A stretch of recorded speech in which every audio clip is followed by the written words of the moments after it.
oh, wait a minute, you just turned it off again, didn't you? And it should have beep. That's good? All right. Oh, it was the camera over here. All right, whenever you're ready, sir.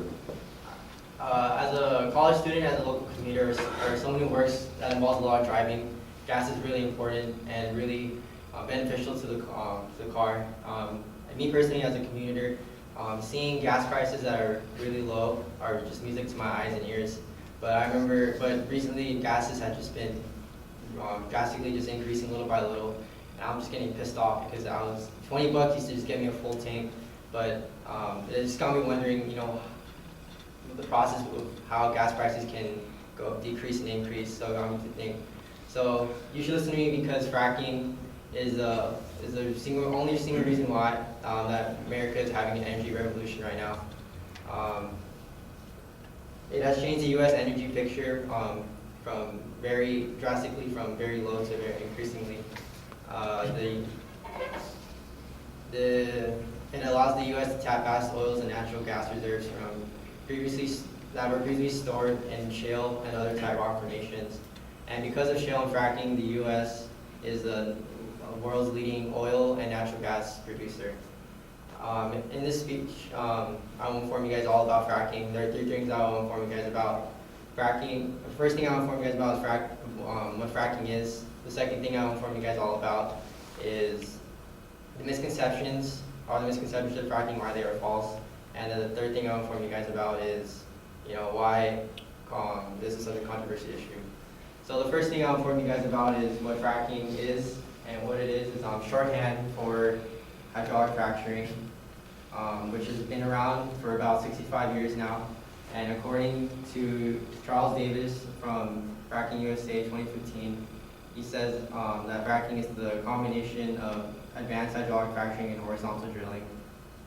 And it allows the U.S. to tap shale and other type rock formations by drilling a mile or more below the surface before gradually turning horizontal and continuing to drill a couple thousand feet more horizontally.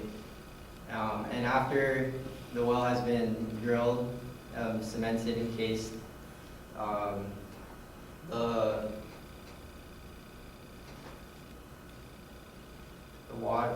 it's been drilled, after it's encased, other additives, such as with the typical mixture of water, sand, and other additives, is pumped at a high pressure, that which creates microfractures involving into this process. And the additives play a huge role in fracking, which include the prevention of friction and pipe corrosion. So first I'll talk to you guys about what fracking is. The second thing I'll inform you guys about is the misconceptions about fracking. Oh, and before I go into that, I want to go into a diagram. For those who can't really picture what fracking is, here's the diagram. It's just basically a huge well, which is really cased into, which drilled in about 7,000 feet into the surface. And this is how they gradually collect the natural gas and oils. So, like I said, the second thing I'll inform you guys about are the misconceptions and why they are false about fracking. The first misconception is that fracking will contaminate our water supply. And why that is false is because with the water that's being used and getting drilled into the surface, it gets drilled into 7,000, 15,000 feet into the surface, which is drilled way farther down from the water aquifers, which are drilled in about 3,000 feet into the surface. So there's no way that it can contaminate our water supply. And the second misconception about fracking is that it can do a lot of damage to our land and environment. With a lot of heavy equipment, large trucks, and facilities that stores a lot of waste and other byproducts. However, with all that, with any kind of damage to the surface, it's very minor. And with the waste products, it's just safely recycled and stored away into really safe environmental facilities. And with another fear that they have with, with contaminating our land and environment is that there are rare spills of hydraulic fluid. And yes, although hydraulic fluid may seem like a very contagious, fluid, but about mostly of that fluid, most of it is mostly made up of water. And if anything that is spilled onto our surface, it's just going to do very rare and minimal damage because of the low concentration that's into the hydraulic fluid. So the second, I've talked to you guys about misconceptions and why they are false. The last thing I'll talk to you guys about is on why fracking is such a controversial issue in today's world.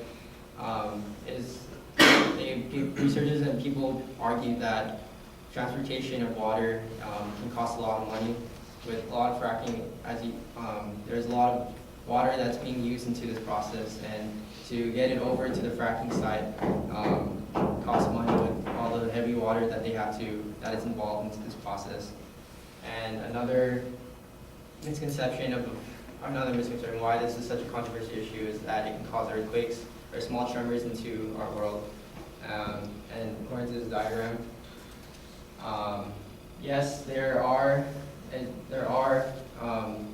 instances that fracking can cause these small tremors, but earthquakes are bound to happen anywhere. It's human nature, so there's really no conclusion or real evidence that this may be the cause to this problem, and that's why this is so controversial.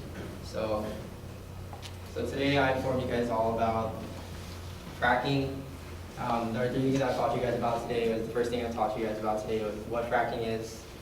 The second thing I taught you guys about are the misconceptions and why they're false. And the third thing I talked to you guys about are why fracking is such a controversial issue in today's world.